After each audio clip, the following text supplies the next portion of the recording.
말라기 4장 4절부터 6절까지 말씀.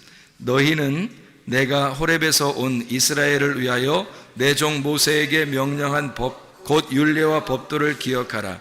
보라, 여호와의 크고 두려운 날이 이르기 전에 내가 선지자 엘리야를 너희에게 보내리니 그가 아버지의 마음을 자녀에게로 돌이키게 하고 자녀들의 마음을 그들의 아버지에게로 돌이키게 하리라. 돌이키지 아니하면 두렵건대 내가 와서 저주로 그 땅을 칠까 하노라 하시니라. 아멘. 성경에 두 가지 큰 핵심이 있습니다. 성경에 두 가지 큰 핵심이 있는데 하나는 선이고 하나는 악이에요. 그게 성경의 두 가지 큰 핵심이에요. 선과 악이라고 해야 되는 거죠. 이 두 가지가 합해서 생명이라고 하는 이 한 가지가 되는 게 이 성경입니다. 우리가 이제 그걸 전제로 해서 성경을 봐야지, 그렇지 않으면 성경이 보이질 않는 거예요. 성경 자체가 그런 것이기 때문에 그렇습니다. 그러니까 이렇게 되는 거죠. 하나님이 복을 내려주시는데, 말씀을 잘 지켜 행하면 복을 내려주시는데 그 복을 안 받으면 진노가 임한다 이 말이에요. 그러니까 진노와 복은 아주 같이 병행하는 거죠. 그러니까 진노하고 복은 같이 병행한다. 그러니까 선과 악은 같이 병행해서 우리에게 찾아오는데, 우리가 선을 선택하지 않으면 악한 것이 우리에게 온다는 얘기예요. 그러니까 하나님의 복이 임하지 않으면 하나님의 진노가 같이 임한다, 이런 얘기입니다. 그러니까 여호와의 크고 두려우신 날, 여호와의 크고 두려우신 날이 어떤 날이겠어요? 여호와의 크고 두려우신 날이, 그날 여호와의 크고 두려우신 날이 임하는데, 그때는 언제냐면 그 전에 엘리야를 보낸다고 그랬고, 그리고 침례 요한을 보낸다고 그랬거든요. 그러니까 침례 요한하고 엘리야를 보내는데 어떤 말씀을 너희가 기억하고 있어야 된다? 모세의 율례를 너희가 기억하고 있어야 된다. 그러니까 모세와 엘리야와 침례 요한은 사실은 같은 입장인 거예요.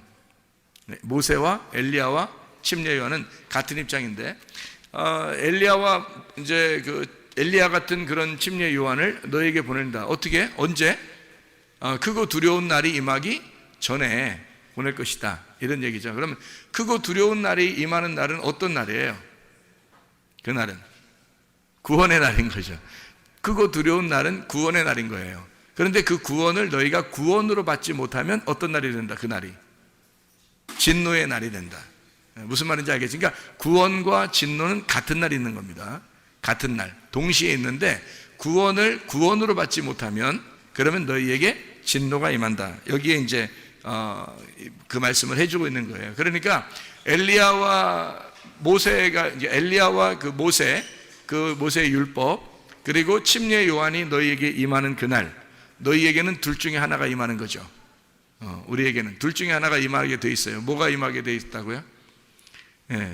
구원 아니면 진노가 임한다는 거죠. 그러니까 여러분에게 이제 하나님 말씀이 증거될 때는 어떤 말씀이 증거되는 거예요? 어떤 말씀이 증거되냐면 모세의 율법, 그리고 엘리야의 말, 그리고 침례 요한의 말이 증거되는 거죠. 이것이 증거되면, 먼저 증거되면, 그 다음에 이걸 받은 사람이 구원을 받는다. 그러면 누굴 받은 거예요? 이 말씀을, 그러니까 엘리야와 침례 요한을 만나서 그 말씀을 받았더니 이 사람에게 누가 온 거야? 그러니까 누가 찾아온 거예요? 뭐가 찾아온 거예요? 구원이 찾아오는 거예요. 그러니까 구원의 길을 가르쳐 줬으니까, 구원의 길을 알려줬으니까 구원이 찾아오겠죠. 그 구원이 누구예요? 예수님이죠. 그러니까 구원이라는 예수님이 찾아오는 건데, 그 구원의 예수님 못 만나면 어떻게? 진노가 너희에게 임한다. 그 날이, 그 크고 두려운 날이 구원이 아니라 너희에게 진노의 날이 될 것이다. 이런 말씀이 되는 것입니다. 그러니까 우리가 하나님의 그 섬기심과 우리가 그 섬김을 받는다는 문제가 성경에서 굉장히 중요한 말인데, 왜 그러냐면 그게 복음이거든요. 하나님이 우리를 섬겨주시면 복음이 되는 거예요. 내가 열심히 하나님을 섬기면 율법이 되는 거고요. 그러니까 성경에서 이게 율법과 복음의 아주 중요한 차이점이거든요. 그러면 열심히 섬기는 것은 누구만 해야 돼요? 예수님만 해야 되는 거예요. 예수님만 열심히 섬기는 거예요. 섬김을 열심히 받는 사람들은 우리가 돼야 되는 거고요. 그러니까 우리가 열심히 섬김을 받으면 복음이 되는 거고요. 열심히 우리를 섬겨주면 그게 율법이 되는 겁니다. 그러니까 그게 예수님이 율법으로 우리를 섬겨주시는 거예요. 자, 이제 그게 이제 예수님이 우리에게 율법으로 섬겨주면 그거를 우리는 복음이라 그렇게 말을 하는 거죠. 다시 말하면 이런 거죠. 율법 자체가 나쁜 게 아니고, 생각을 해보세요. 침례 요한 자체가 나빠요? 안 나빠요? 안 나쁘죠. 엘리야 자체가 나빠요? 안 나빠요? 안 나쁘죠. 그러니까 엘리야가 갈멜산에서 막 전투를 일으켜가지고 전투에서 바알 제사장들을 막 목을 쳐서 죽였어요. 승리해가지고 이스라엘 백성들 보고 왜 가운데서 머뭇머뭇 하려느냐, 하나님을 여호와를 선택하려면 나한테로 와라, 그렇게 얘기하잖아요. 그럼 아니면 저쪽 바알 숭배자들한테 가야 되는데 그 바알 숭배자들은 다 목을 쳐서 죽인단 말이에요. 그러니까 엘리야 자체는 바알 숭배자들 입장에서는 완전히 심판자죠, 엘리야가. 그래 이스라엘 백성들한테는 구원자가 되는 거예요. 그렇죠? 엘리야 자체가. 그러니까 한쪽에서는 무서운 사람이지만 한쪽에서는 아주 사랑의 사람인 거죠. 이게 예수님의 모습과 똑같죠. 예수님이 이 땅에 오셔가지고 장애인들이나 병든 자나 소경이나 이런 분들을 섬길 때, 연약한 여인들, 사마리아 여자 같이, 또는 삭개오 이런 사람들을 섬기고, 그리고 38년 된 병자를 섬기고, 강도 만난 자를 섬기고, 또 맹인들을 이렇게 섬기고 병자들을 섬길 때, 그때 예수님은 그들에게는 구원자잖아요. 그런데 바리새인들 입장에서는 어떻게 해요? 예수님이 심판자란 말이에요. 그러니까 예수님이 똑같은 복음인데 그것이 어떤 사람에게는 심판으로 다가오고 어떤 사람에게는 은혜로 다가오더라. 그러니까 예수님 자체가 뭐예요? 그러니까 율법이었던 거죠. 율법. 그러니까 하늘에서 이 땅에 내려온 것이 구약 성경에서 계속 앞으로 내려올 것이다, 이런 은혜 말씀이 내려올 것이다 라고 계속 구약에서 얘기했던 것이 다 뭘 얘기했던 거예요? 그러니까 율법을 얘기했던 거예요. 그러니까 율법이 내려온다. 그 율법이 하늘에서 내려오는 비인데, 그 비가 계속 동일하게 계속 내려오는데 그 율법 안에서 누군가 오신다는 거예요. 그게 예수님인 거죠. 그 율법 안에서 율법을 완성하러 오시는 거예요, 예수님이. 그러니까 창조가 계속 있었으면 창조의 완성이 안식이죠. 7일날, 그죠? 그것처럼 예수님이 율법이 계속 구약에 있었단 말이에요. 이 율법을 마지막 안식으로 끝내는 율법의 완성이 예수님이었다는 거지. 그러니까 그건 율법으로 온 거예요. 그렇죠? 그 율법으로 오는데 그 율법이 우리들에게는, 그러니까 죽을 수밖에 없는 죄인들에게는, 맹인들에게는, 삭개오에게는, 사마리아 여자에게는 그것이 그 율법이 복음이 되더라는 거죠. 그러니까 참다운 율법, 그러니까 완성된 율법. 그 완성된 율법이 성경에서는 뭐라고 가르쳐요? 완성된 율법이 사랑이라고 가르치잖아요. 그러니까 로마서 13장에 율법의 완성이라는 말이 나오죠. 그죠? 로마서 13장에.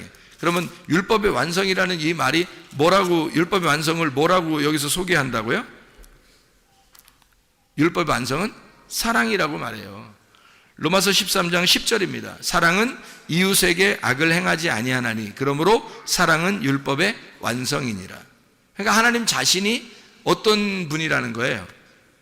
사랑이라는 거죠. 어떤 사람에게 사랑인 거예요? 예수님은 무조건 사랑해야 되는데 왜 그럼 어떤 사람한테 막 욕하고 그랬죠? 이상하잖아요, 그죠? 그렇죠? 그러면 예수님은 침례 요한의 일을 바로 이어서 맡은 자예요. 그럼 침례 요한은 또 어떤 자냐고요? 그러면 침례 요한의 전에 있던 엘리야는 어떤 자예요? 그럼 그 앞에 모세는 어떤 자예요? 자, 생각을 해보세요. 모세가 엘리야로, 엘리야가 침례 요한으로, 침례 요한이 예수님으로. 자, 이게 다 연결됐다고 생각하면, 여러분 생각해보면 이게 다 따로 떨어져 있는, 나누어져 있는 사람이 아니라 이게 연결됐다고 생각을 하면 예수님도 그 율법 안에서 오셨다는 얘기 아니에요? 그런데 모세도 엘리야도 침례 요한도 다 어떤 사람에게는 원수같이 여겨진 거고 어떤 사람에게는 사랑의 사람, 선지자로 여겨진 거란 말이에요. 이해가 돼요? 그것처럼 예수님도 이 땅에 오시니까 어떤 사람들에게는 원수 같지만 예수님이 어떤 사람들에게는 굉장히 사랑이 넘치는 사람이었다는 거죠. 예수님 자체가. 그러니까 율법이라는 게 그런 특성을 가지고 있어요. 한쪽에서는 칼로 이렇게 나누는 심판의 의미를 가지고 있다면 한쪽에서는 그게 은혜의 담비와 같은 그런 것을 율법이라고 말하는 겁니다. 그러니까 율법 자체에 이렇게 말하면 상당히 사람들은 율법하면 막 나쁜 거 이렇게 하도 인식을 해서 그래요. 성경에 이제 바울 사도가 그런 식으로 써놨었죠. 율법으로 구원받을 사람이 아무도 없다 이런 식으로 써놨기 때문에 율법 그러면 굉장히 이상하게 봅니다. 율법으로 구원받을 사람이 없죠. 누가 완성하기 전까지는, 예수님이 와서 완성하기 전까지는 구원받을 사람이 없는 거예요. 그런데 그 율법을 완성하신 분이 있어요. 뭘로? 사랑으로 완성하신 분이 있는데 그가 예수 그리스도란 말이에요. 그러면 그 율법이 더 이상 우리에게는 구원하지 못할 율법이 아니라 복음이 되는 거죠. 그 율법 자체가 복음이 되는 거예요. 그러니까 하나님은 처음부터 여러분에게 눈 딱 감고 야 그냥 사랑 내 사랑아 그냥 이런 식으로 안 한단 말이에요. 반드시 율법으로 다가와서 사랑하시는 거예요. 그러니까 여러분은 간혹 어떤 느낌이 드는 거냐면 하나님이 한편으로는 무섭다 이런 느낌이 들 거예요. 그게 정상입니다. 하나님이 그러나 그런 그 두려운 하나님이시지만 굉장히 사랑이 많으시고 긍휼이 많으시고 자비하시고 우리를 아주 애처롭게 보시는 하나님이시다 하는 그 말도 맞는 얘기예요. 무슨 말인지 알겠죠? 율법 안에서 오신 그 예수님, 주님이 이제 그 율법을 완성하셨다, 그 사랑으로 완성하셨다 이런 생각을 하게 되면 성경이 이게 나누어져서 보이는데 그게 원래 하나였구나 이렇게 알게 되는 거죠. 이거를 이제 우리가 잘 생각해야 성경이 이해가 돼요. 그렇지 않으면 성경 어떤 말은 여러분 옛날에 성경을 읽어보면 이런 생각이 들죠. 여기는 이해가 되는데 여기하고 맞춰보면 이해가 안 돼. 뭐 이런 것들이 꽤 있었죠. 왜냐하면 이 앞에하고 뒤에하고 안 맞게 생각을 했었으니까 그런 거예요. 똑같이 이게 다 같이 하나로 연결돼서 생각을 했어야 되는데 이쪽에서 읽을 때는 여기만 앞에만 이해가 되고 뒤에 부분 읽을 때는 뒤에만 이해가 돼. 앞에하고 뒤에하고 합쳐놓으면 이해가 안 돼. 여기선 이 말하고 여기선 이 말을 이상하다. 하나님 왜 여기선 이 말하고 여기선 이 말을까? 이런 생각이 들 때가 있죠. 그죠? 하나님이 똑같은 말을 이쪽에서는 반대로 얘기하고 이쪽에서는 또 반대로 얘기하고 막 그런 게 있어요. 예를 들어서 뭐 효도하라 그러잖아요. 성경이죠. 효도하라고. 그럼 또 한쪽에서는 어떻게 부모하고 원수를 맺으라 그렇게 또 얘기하잖아요. 이런 게 이제 이 성경에서 이게 다 합쳐져야 되는 건데, 이 합쳐지지 못했을 때는 이게 나누어진 거예요. 선, 악으로 나누어진 거란 말이에요. 이게 딱 이렇게 나누어진 거죠. 선악이라고 그러면 이제 어떤 걸 선악이라고 그러냐면, 선한 거는 효도하라는 게 선한 거겠죠. 지금 예를 들어서 하나 얘기하면, 선한 거라면 효도하는 게 선한 거겠죠. 그러면 이제 원수 맺으라는 건 악한 거겠죠. 그런 거예요. 그러니까 선과 악으로 이렇게 나누어지는 건데, 그거를 두 개 합치면 이게 악한 거예요. 선, 악이에요, 그게. 근데 요거를 가운데서 완성을 하는 게 죽음이에요.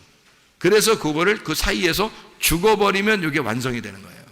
그러니까 그 죽음의 완성이 사랑의 죽음이죠. 죽음의 사랑. 그게 이제 완성을 시키는 거예요. 이웃을 위해서 목숨을 버리는 그 사랑. 그 예수님이 하는 것이죠. 예수님은 우리의 이웃이니까. 그죠? 우리가 예수님의 이웃이고 우리의 이웃은 예수님이에요. 그러니까 예수님과 우리는 서로 이웃인데 원수가 아니고 이웃이어야 말이에요. 그래서 원수인 나를, 율법으로 원수를 맺었던 나를 율법이 오셔서 완성, 이웃을 사랑함으로 완성을 했단 말이에요. 그래서 십자가 못 박혀 죽으셔서 이 율법이 완성이 됐어요, 이미. 그래서 결론은, 항상 성경의 결론은 다 선한 것으로 나옵니다. 성경의 결론은 무조건 다 선한 것으로 나와요. 그러니까 그런 하나님을 여러분이 인정한다면, 하나님은 우리를 선하게 섬기시고 인도하시는 하나님이구나 라는 걸 전제하고 성경을 봐야 되는 거죠. 그러니까 그렇게 하신 하나님이라고 하는 건 뭘 전제했다는 얘기예요? 선악으로 나눠졌다는 얘기예요? 생명으로 하나가 됐다는 얘기예요? 생명으로 이미 하나가 됐다는 얘기예요. 어떻게 하면 선악이 생명으로 하나가 되는 거예요? 어떻게 하면? 죽으면, 선악으로 죽으면 생명으로 하나가 되는 거예요. 그래서 우리 보고 주님을 따라오라는 거예요. 그래서 너희가 선악으로 죽으면 네가 선악의 눈으로 보지 않고 두 눈으로 보지 않고 한 눈이 없어지면 하나의 눈으로 보게 될 것이다. 그게 생명이라는 것이다.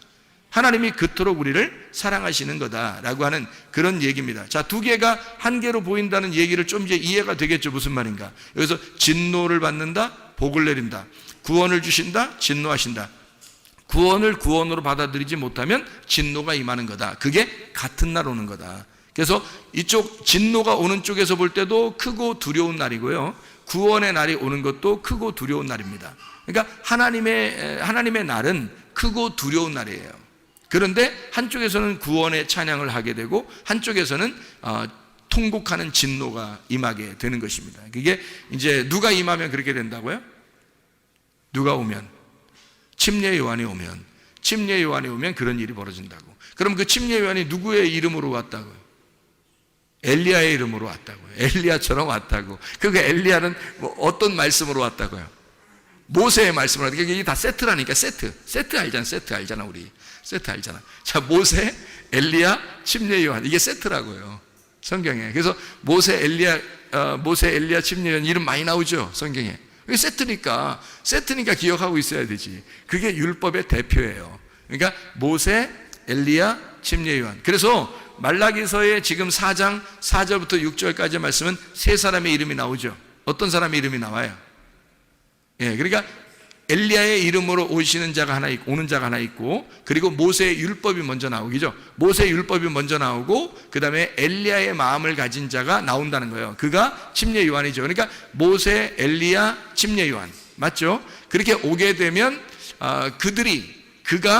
그가 오면 그 길을 마련해서 누군가를 만나도록 한다는 거예요. 그 만나도록 하는 그 날이 크고 두려운 날이다, 이런 말씀이죠. 이해가 되겠죠, 무슨 말인가? 자, 우리 그러면 이제 마태복음 11장 11절 12절의 말씀을 우리 한번 보면은 거기에 뭐가 나올까요? 마태복음 11장 11절 12절의 말씀에 보면, 내가 진실로 너희에게 말하노니 여자가 낳은 자 중에 침례 요한보다 큰 이가 일어남이 없도다. 그러나 천국에서는 극히 작은 자라도 그보다 크니라. 침례 요한의 때부터 지금까지 천국은 침노를 당하나니 침노하는 자는 빼앗느니라, 이렇게 되어 있잖아요. 그러니까 그 침노한다는 말이 나오고, 그 다음에 빼앗는다는 얘기가 나오고, 그 다음에 천국이라는 말이 나오잖아요.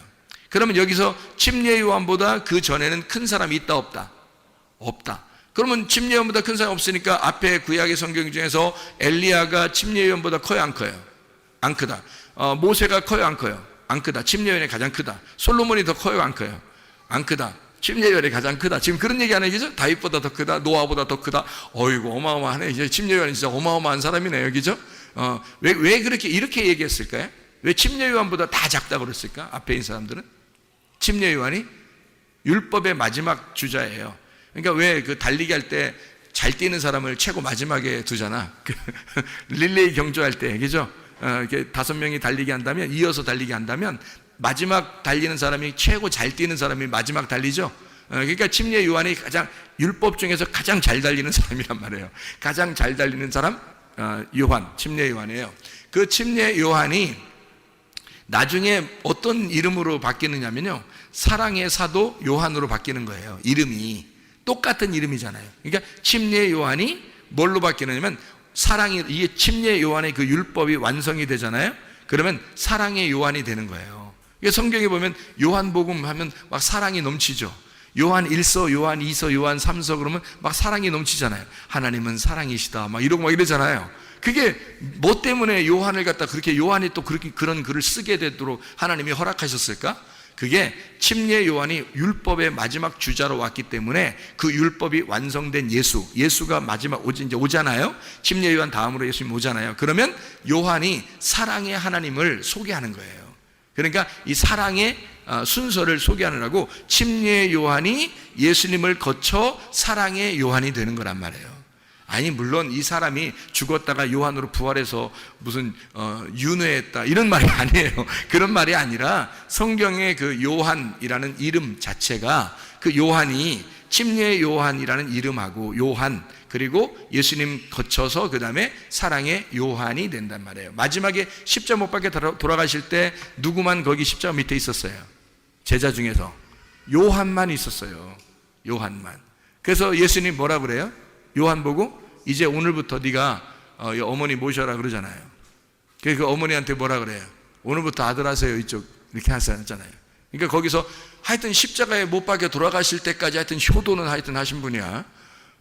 십자가 못 박혀 돌아가시면서 끝까지 하여튼 효도하신 분이야. 아들하고 그 어머니하고 자긴 죽으니까 이제 둘이 연결하세요. 둘이 이제 손 잡으세요. 마지막 이제 해놓고 이제 돌아가시는 거예요.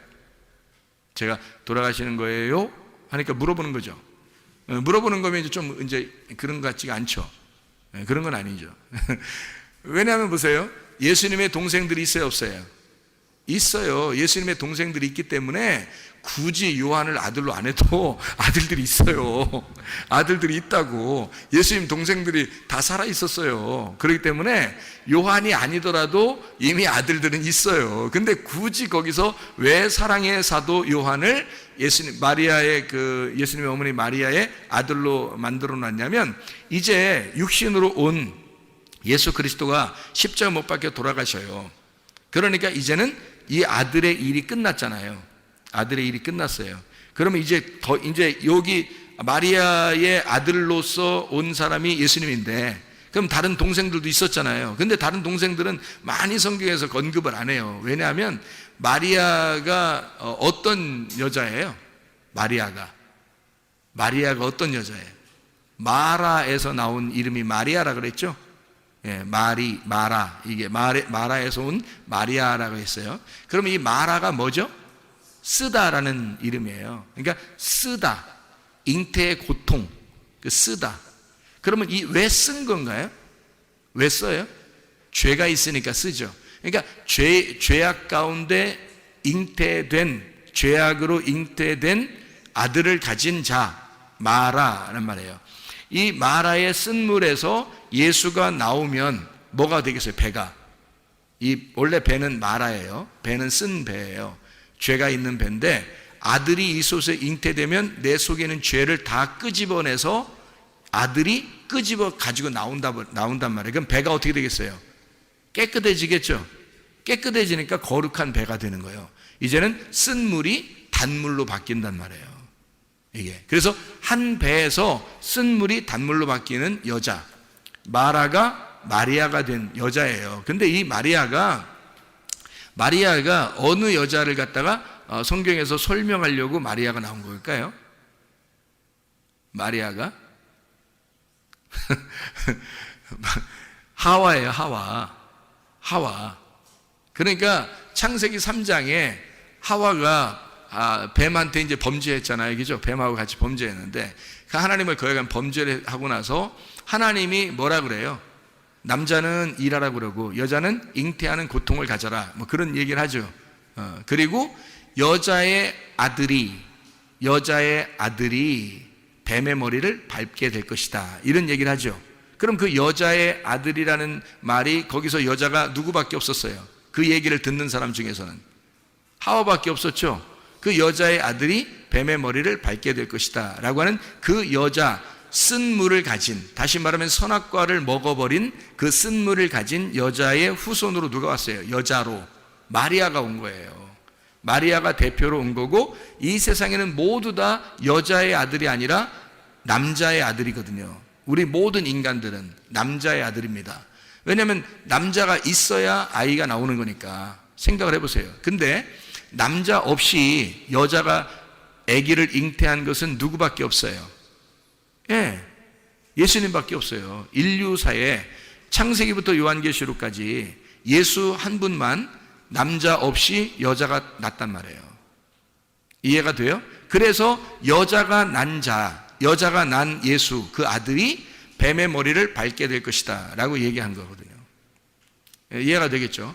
그래서 이 마라의 쓴물을 가진 여자가 예수를 잉태하고 출산함으로 그가 단물로 바뀌는, 이런 선악과가 생명나무로 바뀌는 역사가 일어났다는 얘기입니다.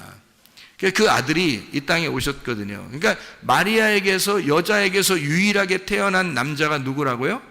예수님이라고요. 근데 그 아들을 지금 누구한테 인계해 주는 거예요? 십자가 못 박혀 돌아가실 때 요한한테 인계해 주는 거란 말이에요. 그러면 요한이 이제 그다음부터는 어떤 사람이 된다는 거야? 여자의 후손이 된다는 얘기야. 그게 무슨 말인지 알겠어요? 이제까지 여자의 후손은 인류 역사상 누구밖에 없었다고요? 예수님밖에 없었다고. 그래서 예수님을 하나님의 아들이라 그러는 거야. 인류사의 모든 이 세상의 남자, 사람이라는 남자의 아들들인데 모두 다 그의 후손이 돼야 되는데, 인류사에 여자의 후손은 예수님 한 분밖에 없었어요. 맞죠? 그런데 그 여자의 후손으로 이제 내가 십자가에 못 박혀 죽으니 완성되었다. 그러니까 이제 너는 지금 오늘부터 여자의 후손이다, 이 말이에요. 네가 이제 여자의 후손이다. 그 말은 뭐를 선포하는 거예요? 내가 죽으니까 너는 하나님의 아들이 된다는 얘기야. 요한복음.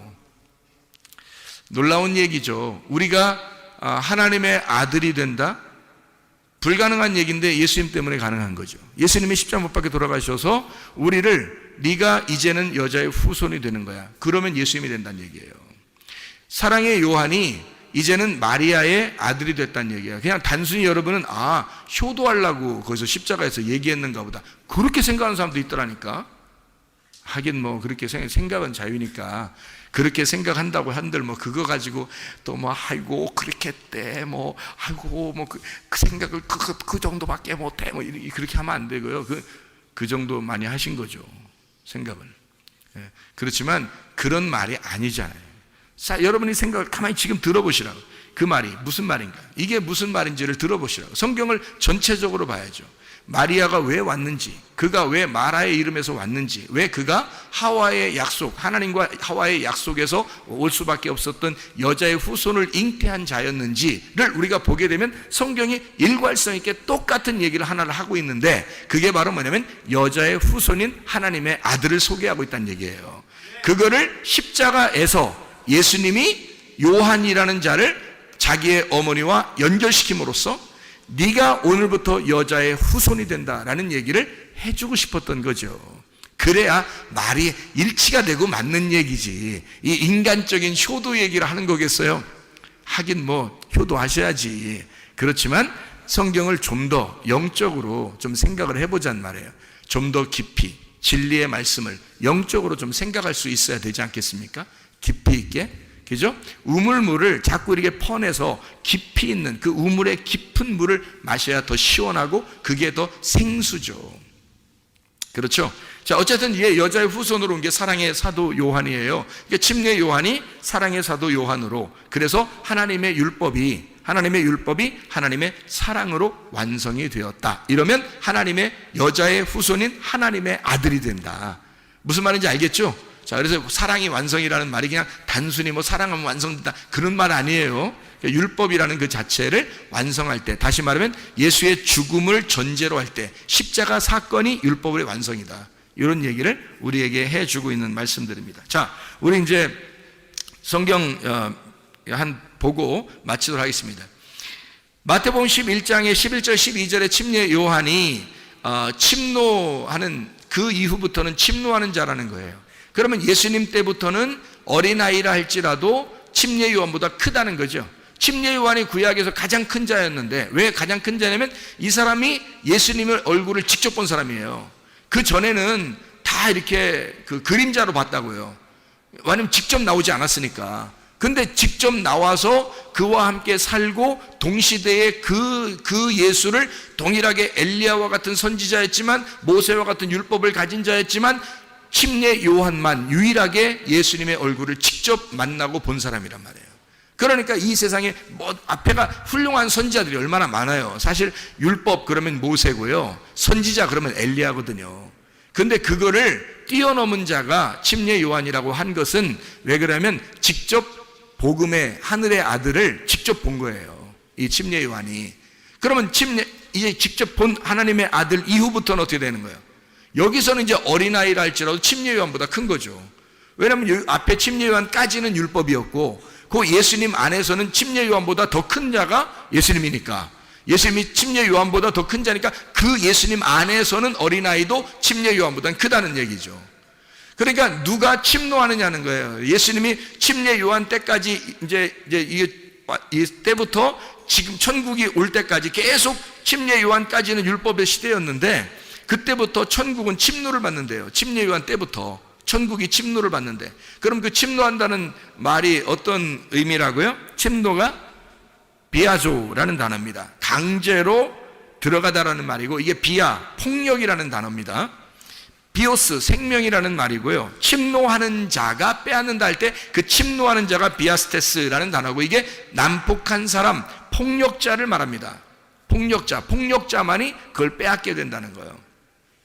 이게 비아조에서 나온 단어고요, 강제로 들어간다는 말입니다. 그러니까 침노에 들어간다는 걸 의미하는 거예요. 구원은 그러니까 그냥 단순하게 은혜로 받지만, 그 구원을 받은 것을 이 하나님의 말씀을 깨닫고 완성을 하려면요, 이게 계속 침노에 들어가야 되는 거예요. 침노에 들어가는 거예요. 그러니까 이 침례 요한 때부터 예수님까지 계속 폭력을 당한다는 거예요, 이게. 그러면 왜 폭력을 당한다는 단어를 썼을까? 이렇게 폭력을 당한다는 단어를 왜 여기다가 썼을까 하는 얘기예요. 그게 율법이었기 때문입니다. 율법이었기 때문에.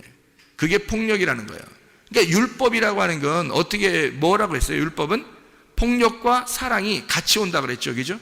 그러니까 진노와 구원이 같이 온다 그래요. 그게 율법이라고요. 근데 이 예수님은 이 율법의 어느 부분을 맡았어요? 은혜의 부분을 맡은 거예요. 예수님이 율법이 이렇게 하나인데, 율법이 구원과 진노가 같이 오고, 율법의 은혜와 이 징계가 같이 오는데, 그 중에 은혜의 부분을, 복음의 부분을 누가 맡았냐면 예수님이 맡은 거예요. 그러면 그 전에 있는 사람들은 다 징계를 맡아야 되는 거거든요. 그 할당된 분야가 그런 거예요. 할당된 분야가 그런 거지, 그 사람들이 뭐 나쁘다 이런 의미가 아니란 말이에요. 할당된 분야가, 모세, 엘리야, 침례 요한에 맡은 분야가 뭐냐면 침노하는 겁니다. 그러니까 침노, 폭력하는 자가 누가 돼야 되느냐면, 침례 요한 때부터 예수님 천국이 올 때까지가 계속 침노를 당하는, 폭행을 당하는 거니까 잘 생각해 봐요. 폭행하는 자가 있을 거 아닙니까? 난폭하게 폭행하는 자가 있을 거 아니에요. 그게 뭐겠냐고요. 침례 요한 때부터 천국이 올 때까지 계속 폭행을 당한다는 거예요. 그러면 이 폭행하는 자가 누군가 있어야 되잖아요. 그게 누구냐고요? 침례 요한이란 말이에요. 침례 요한 때부터 천국이 올 때까지니까 침례 요한 때부터 계속 폭행이 일어나요. 그리고 예수님 오신다면 천국이 온단 말이에요. 그러면 그 사이에 그 폭력을 행사하는 자가 침례 요한이죠. 그러면 또 이제 이걸 우리가 잘 생각해 봐야 돼요. 왜 이걸 생각해 봐야 되냐면, 여러분 그 누가복음 10장 30절에 보면 강도 만난 자가 나오는데, 강도 만난 자가 어떻게 됐죠? 때려 맞아가지고 어떻게 됐어요? 거의 반 죽었다는 얘기예요? 아니면 반 딱 잘라서 죽었다는 얘기예요? 반 딱 잘라서 죽었다는 얘기예요. 헤미다네스라는 단어인데요, 이게 헤미다네스가 헤미라고 하는 절반이라는 단어하고요, 드네스코 죽는다라는 말의 합성어예요. 그래서 반이 딱 절반이 죽었다는 얘기입니다. 그러니까 반이 잘라졌다는 얘기예요. 반을 딱 자르는 게 누가 하는 거냐면 선악과가 하는 겁니다. 선악과가. 그러면 이 사람이, 이 강도 만난 자가 만난 그 강도는 뭔 거예요? 그러니까 선악과인 거예요. 그러니까 선악과를 담당하는 율법이 만난 거예요. 그러니까 선악과를 담당하는 율법이 이 강도 만난 자를 만난 거예요. 그게 강도였던 거야. 그러니까 그 강도를 담당하는 사람들이 있었어요, 성경 구약에. 그 사람들이 제사장들하고 레위인들이야. 그래서 그 사람들은 지나가는 거예요. 왜? 잘 만난 거거든. 강도를 잘 만났잖아요. 그 제대로 만났다, 너 강도를. 이렇게 해서 지나가는 거예요. 자기들이. 그러니까 우리가 이제 그냥 보면은, 아우, 이 사람들 진짜 인간적으로 사랑도 없어, 뭐 이 사람들 인간도 아니야, 뭐 야, 우리는 그렇게 살지 말자, 뭐 이러면서 얘기해요. 그러면 이제 성경을 진짜 엉덩이가 뚱뚱하게 보는 거예요, 진짜. 그게 진짜 성경을 그러니까 전혀 다른 눈으로 보는 거예요.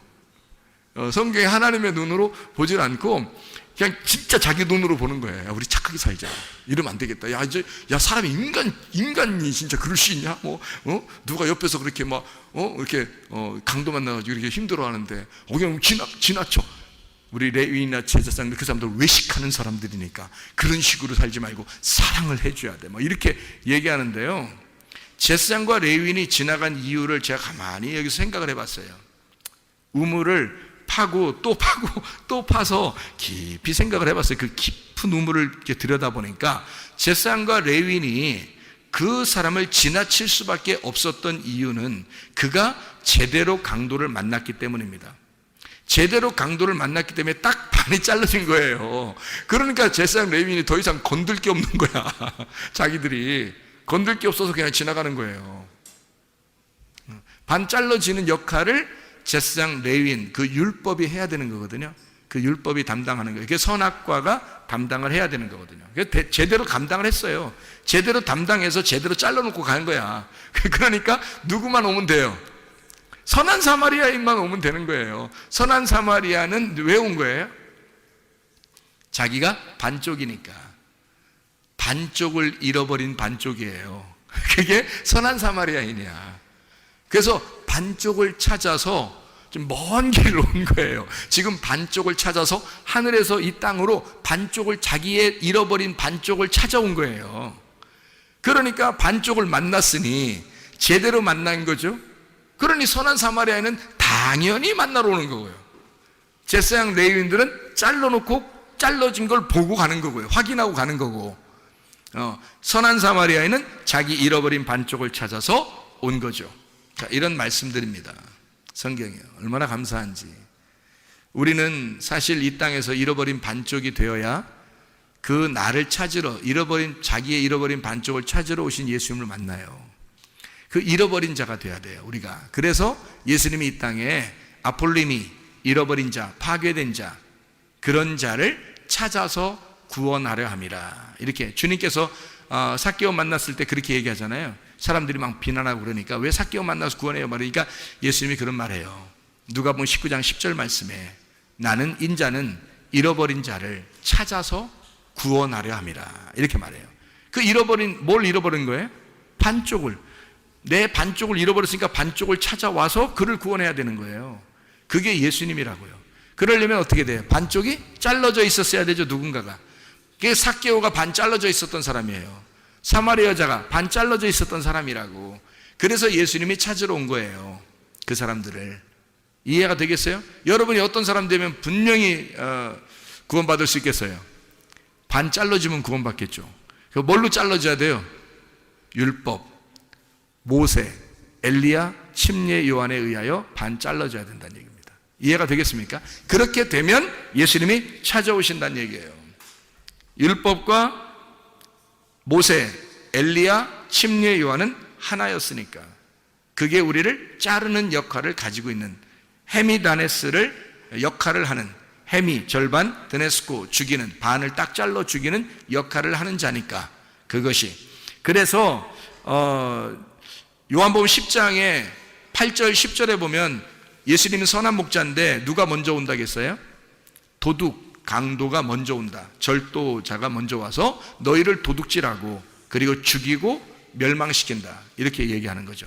그래야 너희들을 도둑질하고 죽이고 멸망시켜야 너희들을 하나님의 그 마음에서 너희를 빼앗으면 도둑질이잖아요. 그럼 옛날에 그 율법을 가르치던 사람들이 대부분 어떻게 했어요? 이스라엘 백성들에게 예수님이 왜 왔어요?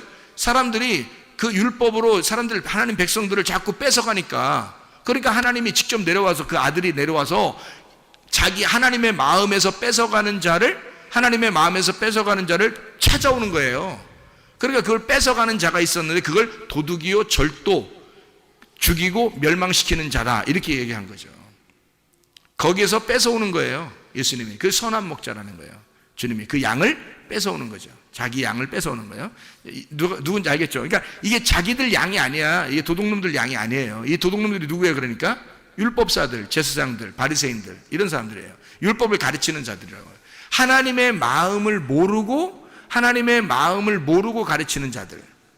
그게 도둑놈이라는 거예요. 마음을 뺏은 거잖아요. 하나님의 마음에서 우리를 양들을 뺏어간 거란 말이에요. 그러니까 하나님 마음 모르게 한 거죠. 마음은 모르고 그냥 겉으로 율법만 알도록 만들어 놓은 거예요.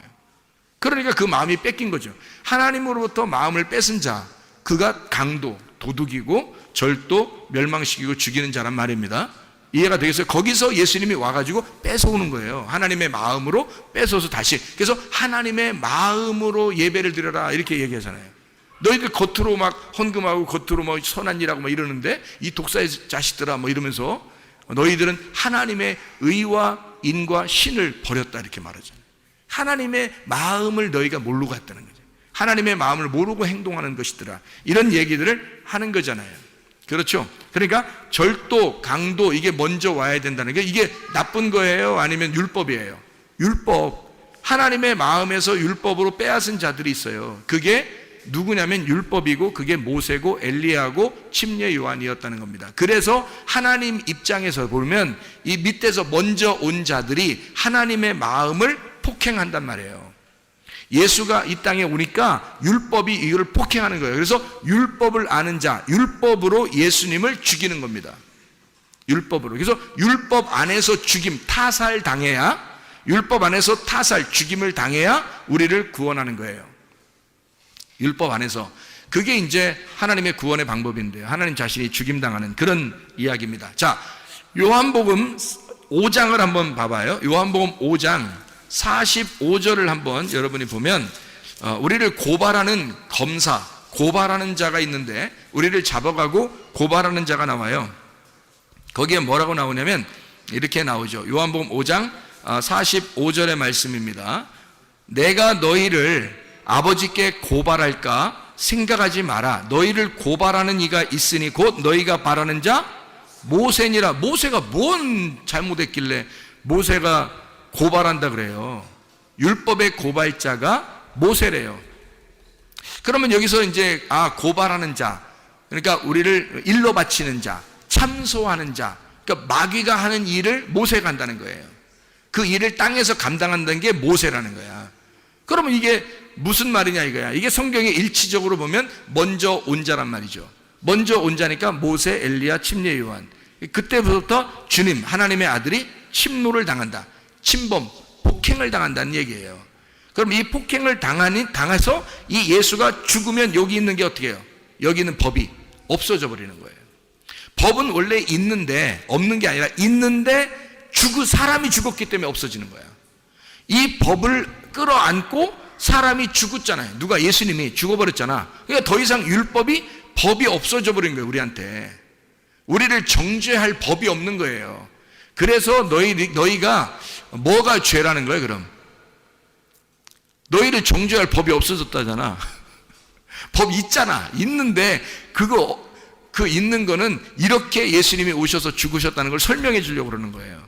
그러면 뭐가 이제 죄라는 거예요? 법은 없어졌으니까 뭐가 죄예요? 그 죄를 용서하신 예수님을 안 믿는 게 죄라 그러잖아요. 그래서 요한복음 16장 9절에, 그죠? 그러니까 죄는 더 이상 이제 율법이 아니라, 율법이라는 법이 없어졌단 말이야. 사람이 죽었기 때문에. 그래서 예수님이 그걸 율법을 끌어안고 다 죽었으니까, 법이 없어졌으니까 이제 뭐가 죄냐면, 그 예수님을 안 받아들이면 그게 죄라는 거예요. 그래서 용서받지 못한다는 거예요. 그게. 다른 거는 다 용서받아요.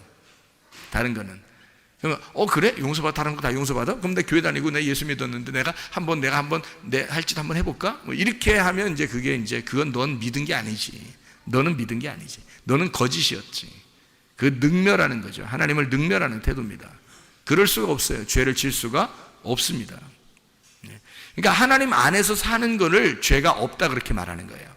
하나님과 한 마음이 돼서 사는 거를 죄가 없다 그렇게 얘기하는 거란 말이에요. 그러니까 고발자가 누군지 아셨죠? 이제 침노하는 자가 누군지 아셨죠? 그게 먼저 와야 천국이 침노를 당하고 천국이 폭행을 당해야 그 다음에 자기가 죽임을 당하죠. 타살당하고 죽임을 당해야 이 법이 끝나잖아요. 율법을 끌어안고 죽었으니까. 그래서 법이 끝나버리는 거란 말이에요, 우리한테는. 그래서 예수가 우리에게 복음이 되는 거예요. 예수님을 받아들인 사람에게는 복음이 되는 거고, 안 받아들인 사람은 여전히 율법이 존재하고 있으니까 모세, 엘리야, 침례 요한이 계속 너를 고발할 거란 말이에요. 이해가 되겠죠? 계속 우리를 모세, 엘리야, 침례 요한이 와서 너희를 고발하는 거예요. 그러면 이제 그가 고발자니까, 마귀가 참소하는 자잖아요. 참소하는 자처럼 너희를 율법이 와서 너를 계속해서 고발할 것이다 그 말이에요. 왜요? 왜 고발해요? 왜 고발해요? 우리를 하나님이 사랑하시니까 고발하는 거예요. 왜 그런지 알아요?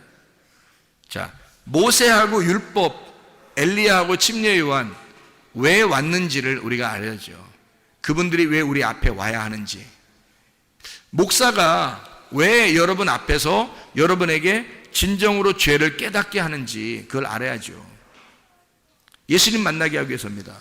예수님 만나게 하기 위해서.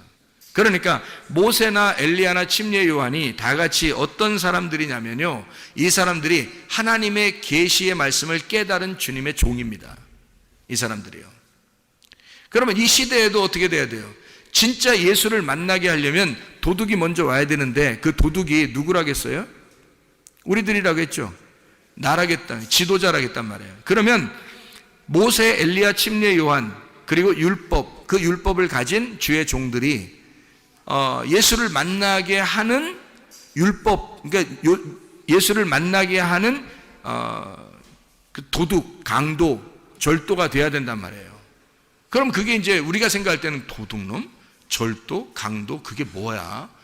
저 사람들이 교회 목사네 그러면서 우리 거 다 도둑질하고 그러는 거 아닌가? 뭐 이렇게 생각할지 모르겠지만 그걸 잘 알아야죠. 왜 모세가, 엘리야가, 침례 요한이 왜 우리를 폭행하고 침노해야 하는지, 왜 예수를 죽여야만 했는지, 그리고 예수를 죽인 것처럼 너희들에게 그렇게 찾아오는지, 왜 그 말씀의 율법의 말씀으로 우리를 왜 찾아와서 우리를 자꾸 때리는지, 가슴을 자꾸 치는지 그거를 알아야죠. 왜 그러는지.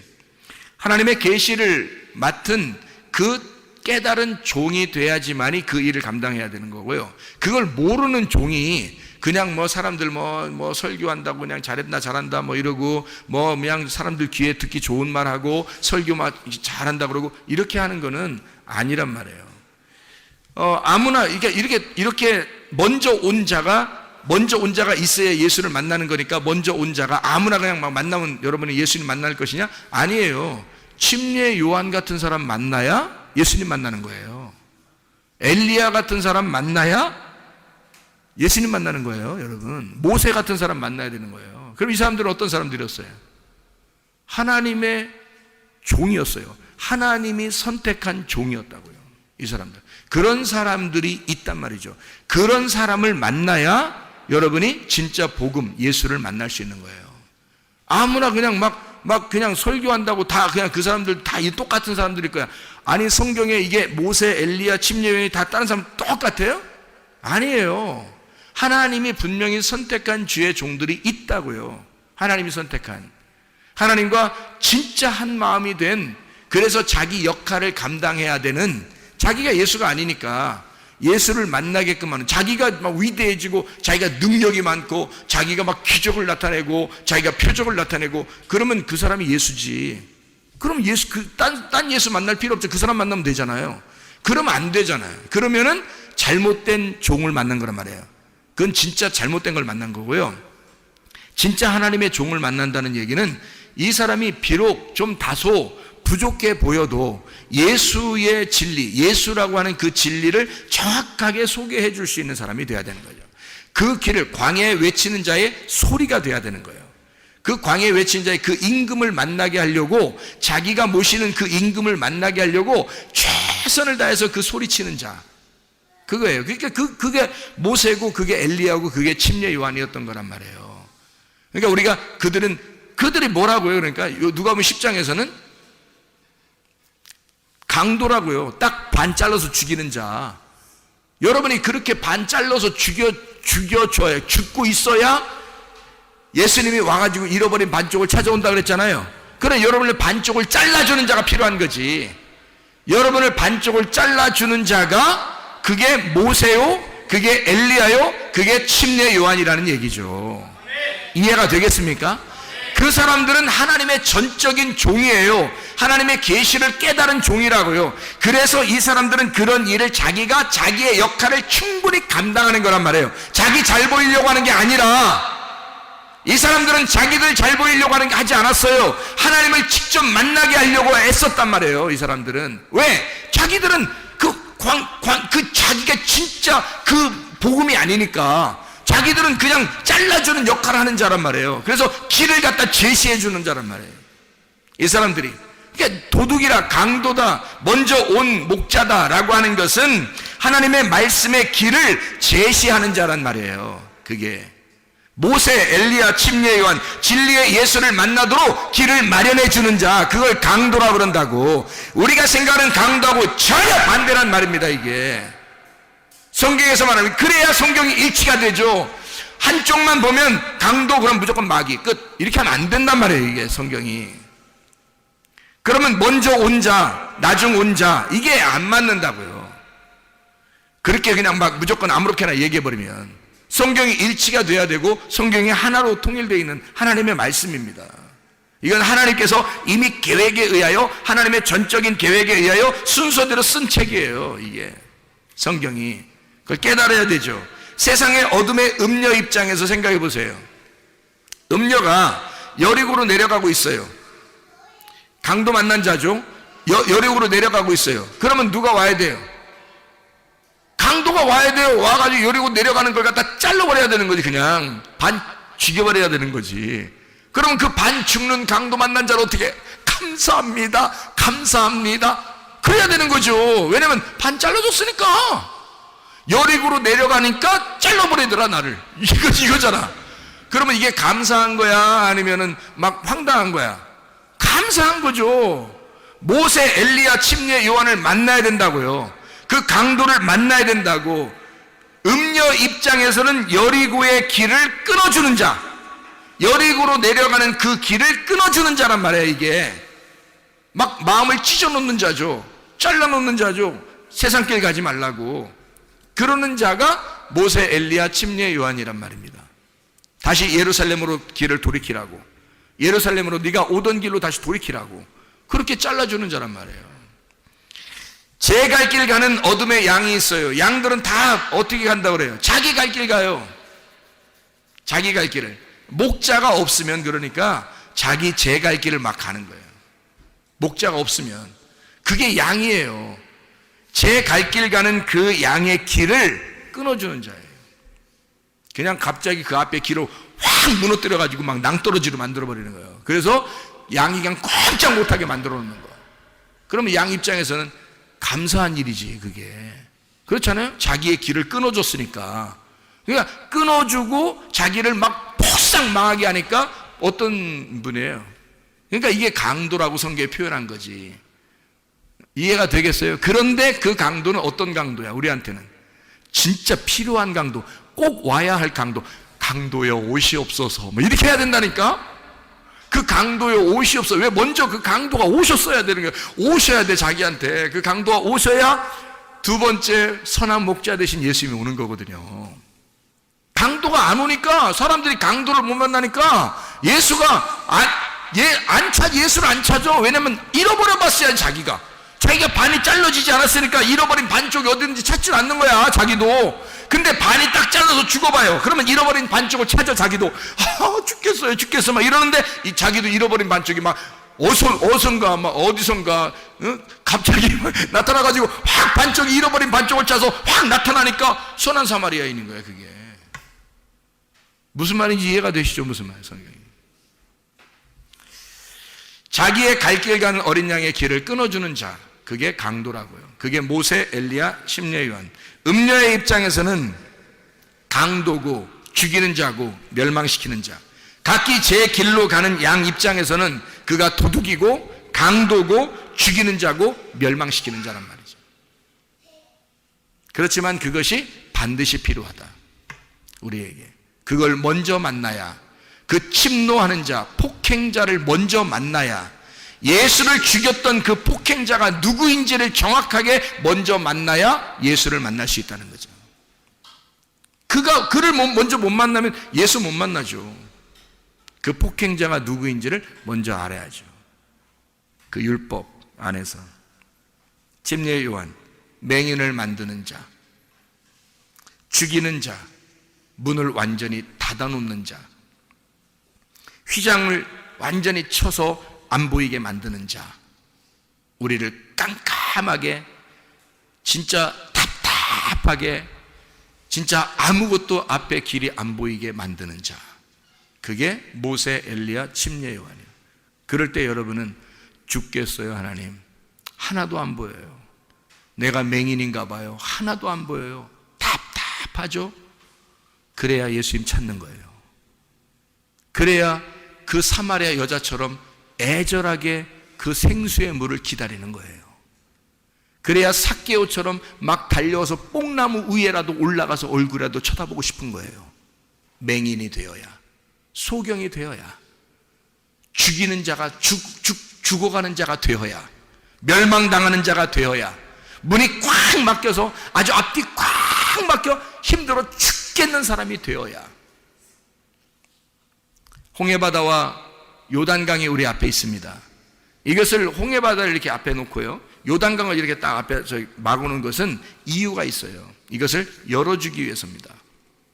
홍해바다를 앞에 놓고 요단강을 이렇게 앞에 놓으면 딱 덮여 있잖아요. 그럼 이렇게 덮여서 이렇게 막아놓은 것을 뭐라 그래요? 막아놓은 거를 문 닫혔다는 얘기예요. 그게 율법이야. 그게 강도고, 우리를 저쪽으로 못 건너가게 막아놓은 거란 말이에요. 이 막는 자, 우리를 막아서 뒤에는 애굽 군대가 쫓아오죠. 앞에는 홍해바다가 있죠. 딱 우리를 막혀서 우리가 도저히 앞에 나갈 수 없을 때 하나님 어떡합니까? 라고 호소할 수 있잖아요. 그 하나님께 호소하니까 하나님이 구원자를 보내주셔요. 그 구원자가 모세의 지팡이야. 이것을 앞에 내밀어라 이거지. 그러면 이것이 갈라지게 될 것이다. 갈라진 것이 휘장이 찢어지는 거잖아. 문이 열리는 거잖아. 이해가 돼요? 눈 덮였던 소경이 눈이 열리는 거잖아. 이해가 되죠? 죽었던 우리들의 마음이 부활되는 거잖아. 열려지는 거잖아요. 거기를 통과해 지나가라고. 그거를 침노해, 폭행해서 찢어내고 나가라고. 그래서 내 마음이 닫혀져 있는 것을 누군가가 나를 찢어놓고 그 사이로 주님을 발견하고 주님을 보도록 만드는 거예요. 그게 우리를 침노하는 자. 천국은 계속해서 침노를 당한다. 계속해서 폭행을 당하고 있다. 그런 자가 모세요, 엘리야요, 침례 요한이었더라. 그를 통해서 우리가 예수라는 진짜 복음을 만나게 하신다. 여러분과 저에게는 이 앞에 깜깜하게 아직도 어두컴컴하고 아직도 답답하고 도저히 앞에 길이 보이지 않는 사람들이 있을 수도 있어요. 근데 그래야 주님 만납니다. 그래야 간절해지거든요. 그렇지 않으면 간절하지 않죠. 자기가 눈 떴다고 그러는데 누가 간절합니까?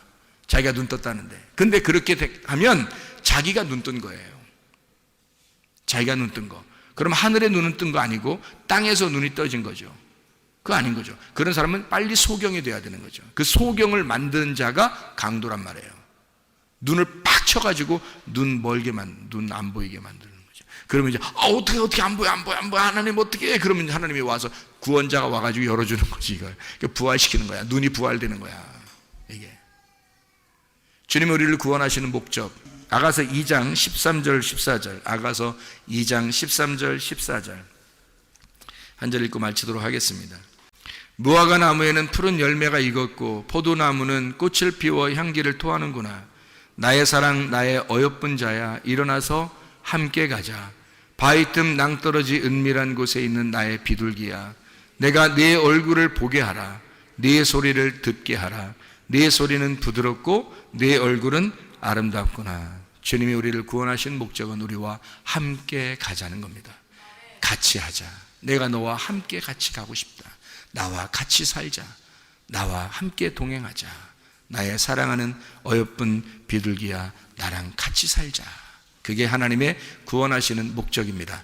우리의 인생 여정이 죽을 때까지 아무리 길다 할지라도 주님과 동행하면 행복할 것입니다. 주님과 동행하면 천국이 이루어질 것입니다. 우리 하나님 아버지 사랑과 은혜를 감사드립니다. 주 안에서 주님과 동행하다가 주님 만나게 도와 주시옵소서. 예수 그리스도 존귀하신 이름 받들어 기도 올리옵나이다. 아멘.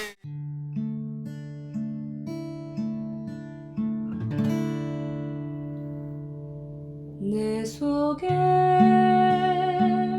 내가 너무도 많아서 당신을 쉴 곳 없네.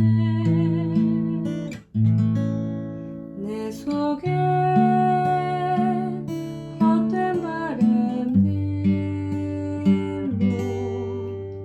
당신을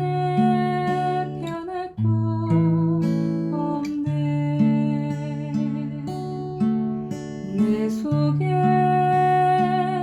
내가 어쩔 수 없는 어둠, 당신의 쉴 자리를 뺏고 내 속에 내가 이길 수 없는 슬픔, 무성한 가시나무 바람만 불면 그 메마른 가지 서로 부대끼며 울어대고 쉴 곳을 찾아 지쳐 날아온 어리새 들고 가시에 지며 날아가고 바람만 불면 외롭고 또 괴로워 슬픈 노래를 부르던 날이 많았는데 내 속에 내가 너무도 많아서 당신